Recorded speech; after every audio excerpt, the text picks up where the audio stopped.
Hello bachcho, let's read this given question. So the given question says that in a common base mode of transistor, collector current is 5.488 milliampere.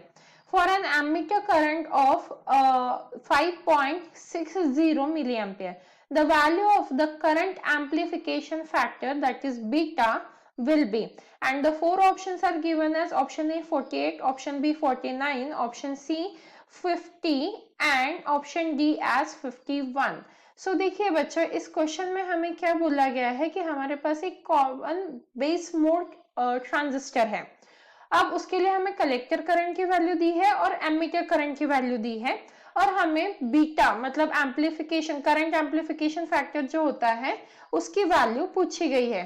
तो इस question को solve करने के लिए हमारा की concept क्या रहेगा, क्योंकि हमें बीटा की वैल्यू पूछी है तो बीटा का फॉर्मूला हम लिख लेते हैं। बीटा इज इक्वल टू क्या हो जाएगा हमारा आई सी मतलब collector current divided by I B, ये क्या होता है हमारा बेस करंट।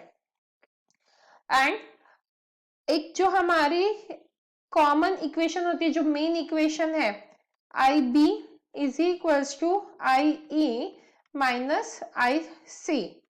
तो ये दो इक्वेशंस का यूज करते हुए हम इस क्वेश्चन को सॉल्व कर सकते हैं। तो चलिए इस क्वेश्चन को सॉल्व करते हैं विद द हेल्प ऑफ की कंसेप्ट। अब सबसे पहले हम क्या कर लेंगे, गिवन लिख लेते हैं। तो हमारे पास गिवन क्या क्या वैल्यूज है, गिवन है हमारे पास IC मतलब कलेक्टर करंट की वैल्यू गिवन है, दैट इज 5.488 मिली एम्पियर। इसके साथ हमारे पास है एमीटर करंट IE, तो IE की वैल्यू क्या है 5.60 मिली एम्पियर। तो ये दोनों करंट की वैल्यू गिवन है और हमें फाइंड आउट करनी है बीटा की वैल्यू। तो बीटा मतलब करंट एम्पलीफिकेशन फैक्टर हमें फाइंड आउट करना है।